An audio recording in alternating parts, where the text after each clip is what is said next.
Bueno, vamos a ir con Fernando, ¿te parece, Fer? Fernando Barri es biólogo, es doctor en ciencias biológicas, se encuentra desempeñándose como investigador de CONICET en el en el CERNAR, y es profesor adjunto de la Cátedra de Problemática Ambiental de la Facultad de Ciencias Exactas. Así que, bueno, Fernando, muchas gracias por haber venido y contanos. Bueno, ¿se escucha? ¿Sí? Bueno, gracias Ezequiel, antes que nada, por la invitación. Estoy muy contento de estar acá y muy contento de verlos a todos ustedes, algunas caras conocidas, otras no, pero que esté lleno, este lugar está muy bueno, porque este libro creo que lo vale la pena. Antes que nada, comparto con Santiago, la charla anterior fue muy interesante. Es gracioso porque antes de venir acá y cerrar la computadora en el trabajo, me llega un mail de una revista donde va a salir una publicación de un trabajo que estoy haciendo, donde me dicen que tengo que pagar una X cantidad de dinero en dólares. Y claro, bueno, yo no sabía en ese momento, bueno, ya está, lo que tenía que hacer, pero justamente porque el CONICET me prioriza ese tipo de publicaciones que las de Open Access. Y creo que es un debate más que interesante y creo que habría que apoyar mucho más este tema del acceso libre a la información. Bueno, yendo al libro, lo primero que tengo que decir es que es un libro muy ameno a la lectura, es decir, los que nos gusta leer, sabemos que hay libros que cuesta leerlos y hay libros que se digieren fácil, ¿no? Hablando un poco del tema de la comida, este es un libro que se digiere muy fácil, que uno lo lee en el colectivo, a la noche, se engancha, está bien escrito, y eso es muy importante en términos de la redacción y la lectura, porque ayuda a su difusión y a su lectura, ¿no es cierto? Que es un punto muy importante a su favor. Y lo que yo más rescato, se lo decía Ezequiel, de este libro, es justamente con lo que él comentó, esto del debate, ¿no? Yo creo que realmente este libro aporta muchísimo al debate vegetarianismo sí, vegetarianismo no. ¿Por qué lo digo? Porque uno cuando observa lo poco que se discute al respecto, son discusiones muy banales, muy burdas, de ataques de unos a otros en general, de quienes comen carne hacia los vegetarianos, sin argumentos serios ni sólidos, y eso realmente empobrece no solo el debate, sino que empobrece la posibilidad de repensar nuestras prácticas alimentarias. Y en este sentido, este libro tiene mucha y muy buena información. Yo que tengo que leer trabajos y que siempre tengo que tratar de ser riguroso en términos científicos, me sorprendí por justamente ese otro punto a favor que tiene este libro, que es su rigurosidad, su sistematización y su búsqueda de muy buena información bibliográfica. Mucha a mí me sorprendió, tanto que me puse a buscarla, porque era nueva para mí, a pesar de que, por lo menos en la parte ambiental, intento estar actualizado. Así que este libro es muy bueno en eso, porque es muy sólido, científicamente hablando, académicamente hablando, es muy sólido. Y esto lo que hace, espero que a partir de su publicación, lo que va a hacer es levantar, nivelar para arriba este debate necesario. Creo que es el gran aporte que hace el libro. Bueno, yendo a la parte, yo me voy a referir más al aspecto ambiental que habla el libro. La parte de salud me pareció muy interesante, pero no voy a entrar tanto ahí. Prefiero dejar algunos últimos minutos para algunas, no críticas, sino aportes, porque Ezequiel dijo, bueno, lo que falte también díganlo. El tema él trata una cosa muy interesante, que es cómo el sistema agroalimentario ha incrementado hasta la producción de carne, ¿no? Y efectivamente, la producción de animales de granja para el consumo humano a nivel global está generando un impacto ambiental de una magnitud enorme, realmente enorme, a todas las escalas, desde lo que implica cambio climático global, donde no se salva a nadie en ningún rincón del planeta, hasta los hechos concretos a nivel regional, como puede ser la degradación de las cuencas por sobrepastoreo. Y particularmente en Córdoba tenemos un fenómeno que él lo menciona, pero yo lo voy a retomar porque es importante que lo tengamos en cuenta. Este drama tremendo que hemos sufrido con la deforestación en Córdoba, en realidad la última parte de la deforestación, que todavía continúa, se dio y se da particularmente para no tanto ampliar la frontera agropecuaria de los cultivos intensivos, básicamente soja y maíz, sino para llevar la ganadería a las pocas regiones, ¿sí?, que podrían hoy realizarse esa actividad en términos extensivos. Porque ya está la otra opción de los feedlot, que está generando muchos problemas ambientales muy serios, es una bomba de tiempo que todavía no está regulada.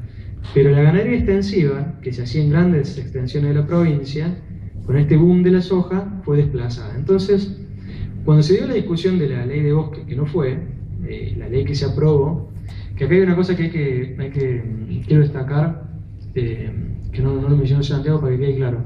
Córdoba tuvo tasas en algunos departamentos, se lo mostraron trabajos de colegas, de Cabildo, Isaac, que llegaron al 7 y al 9% anual. Es una cosa espantosa, ¿no? Perder un 10% prácticamente en un año de lo que había en un departamento de la provincia. Pero eso fue antes de la sanción de la ley nacional y de cuando se empezó a debatir acá en Córdoba el tema de la ley de bosque. Es decir, ya había liquidado prácticamente con todo lo que había. Entonces uno decía, ¿por qué era tan interés en que la ley que finalmente sacaron permitiera que continuaran los desmontes? Porque los sectores ganaderos necesitaban irse a esas regiones, ¿sí?, al Chaco seco, que le llamamos. Y ahí me introdujeron todo este tema de aprovechamiento sostenible, en realidad que era toda una trampa para el tema de los rolados y los desmontes selectivos y dejar algunos pocos árboles. Y bueno, fue una pelea dura que la perdimos, pero yo siempre recuerdo que utilizamos todo, porque nosotros nos manejamos con información, debatimos, tenemos posiciones, como decía la profesora, pueden ser filosóficas, el tipo que sea, pero uno trata de, en el ámbito académico, de fundamentarlas con una base científico-técnica fuerte.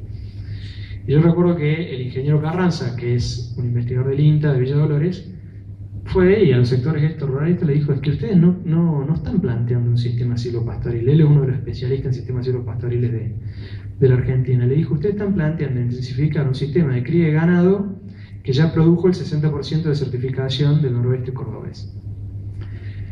Y lo que uno observa con los datos, porque lo que pasó es que si bien en magnitud la tasa, obviamente no puede ser comparable porque prácticamente no nos queda nada, desde la sanción de esa ley, la tasa de desmonte se siguió aumentando. Eso es un informe que salió hace poquito de la BON, nosotros más o menos ya lo veníamos siguiendo los datos, pero es sorprendente. Sorprendente que en el pasado, en el departamento Pocho, se deforesten casi 2.000 hectáreas y uno sabe que eso lo van a convertir en un desierto, en un páramo, indefectiblemente.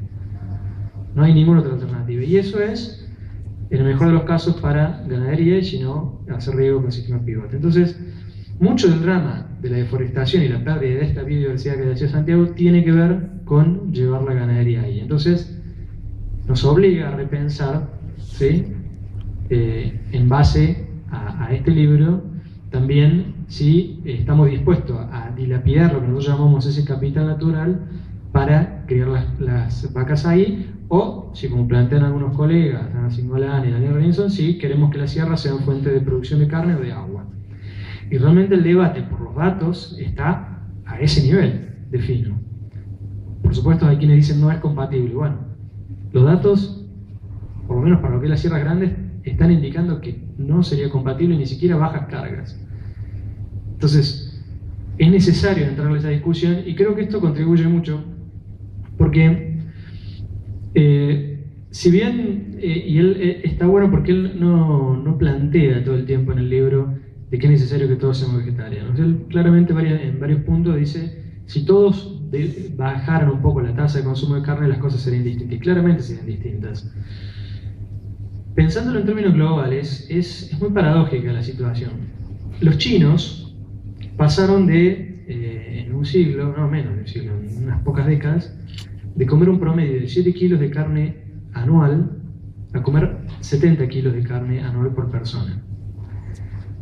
Entonces uno dice, bueno, de 7 a 70 se comen un poco más de carne, pero si eso lo multiplicamos por los 1.000 millones de chinos que son, alimentar a esos 1.000 millones de chinos, que por otro lado, fíjense qué loco que es, modifican una dieta milenaria, bastante saludable, con una fuerte base de verduras, para parecerse en esta globalización homogeneizante, para parecerse a los occidentales, consideran que un aspecto clave es comer más carne.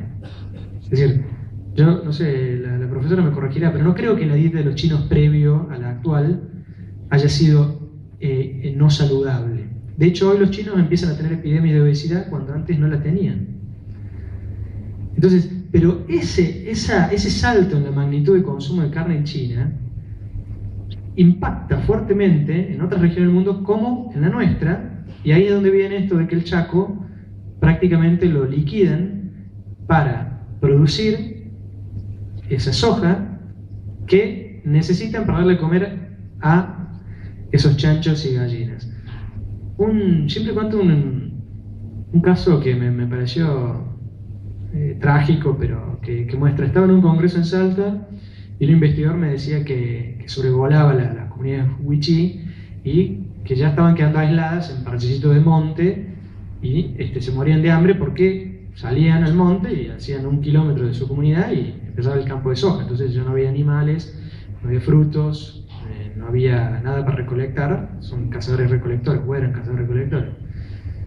Y que el gobierno de Salta, ante esa hambruna, les propuso que criaran chanchos y gallinas, ¿no? Entonces yo decía, chanchos y gallinas. Los chanchos y gallinas de China terminan convirtiéndose en un drama y una falsa solución para un drama humanitario en la región chaqueña, ¿no? Entonces eso nos obliga al debate. Y yo sí creo que es necesario adoptar medidas en tal sentido. Y la reducción de carne, del consumo de carne, creo que es una opción bastante saludable. El libro de Ezequiel así lo indica en muchos parámetros que hacen a la salud de las personas. Y creo que es una opción muy concreta que hay que empezar a plantearla dentro de un cambio de paradigma de cómo actuamos como sociedad en relación a nuestro ambiente, ¿no es cierto? Es un cambio que en lo personal le estoy intentando, obviamente no me es fácil. Y acá quiero comentar unas cosas que sí creo que son interesantes tenerlas en cuenta. Ezequiel menciona en el libro que hay muchos hábitos que son culturales. El asado es un hábito cultural, ¿no? Entonces, pero yo veo, a diferencia de cómo él lo ve, que dice, bueno, si es cultural se puede modificar. Por supuesto, los hábitos culturales se pueden modificar. Yo que también estudié algo de antropología, porque soy bastante inquieto y bueno, me gusta leer de todo un poco.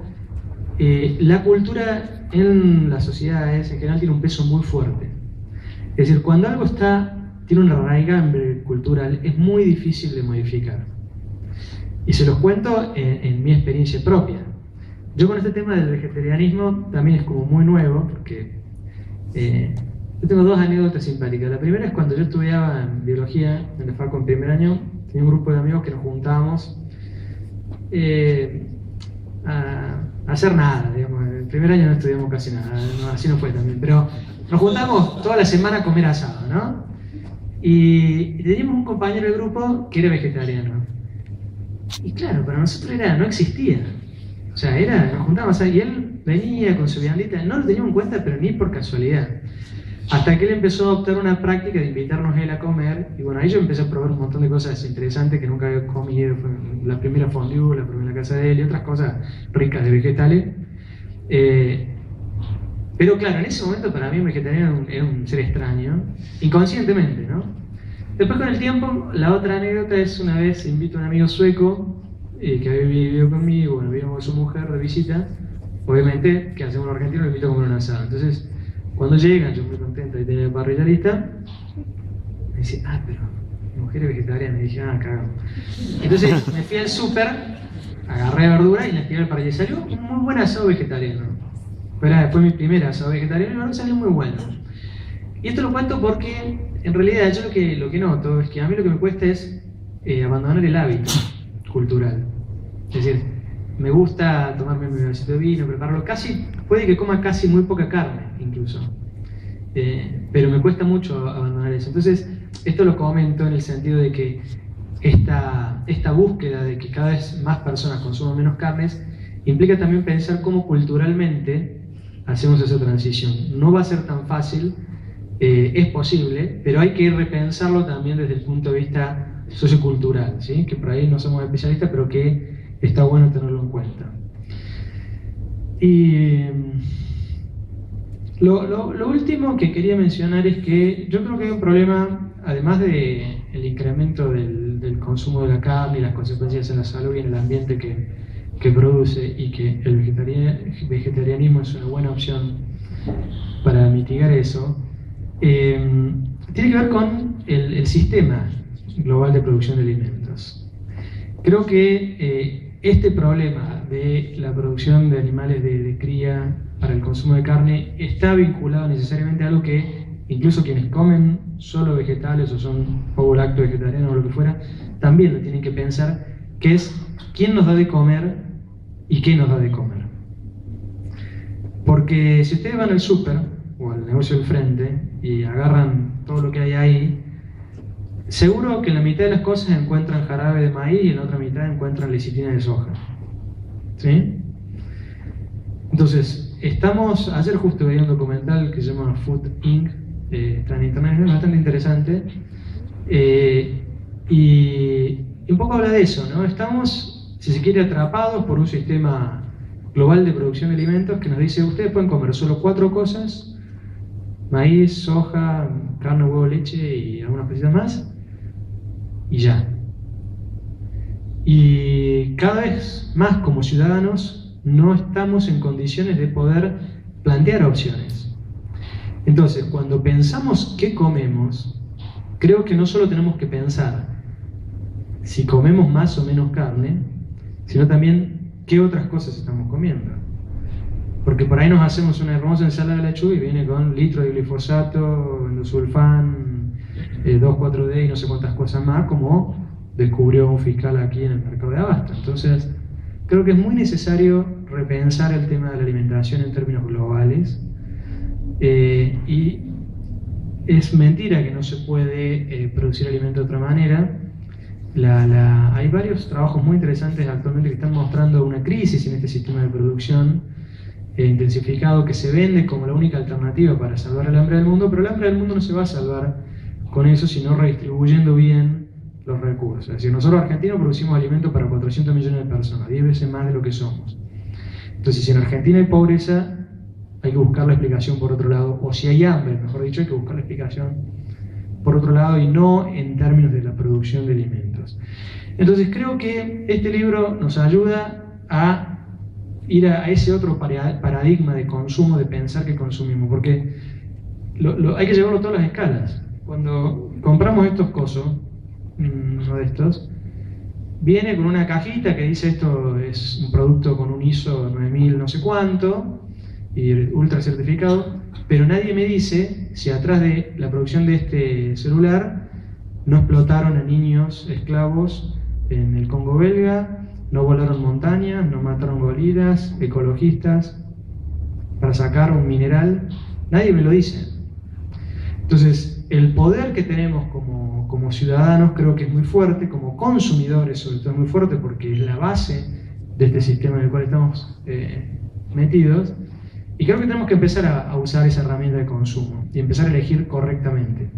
Una forma de elegir correctamente y ayudar a disminuir el impacto global es consumir cada vez menos carne, seguramente, y también el otro es qué consumimos y cómo lo consumimos. Así que bueno, yo celebro la aparición de este libro y bueno, los invito a que lo lean y quedamos para preguntas. Muchas gracias.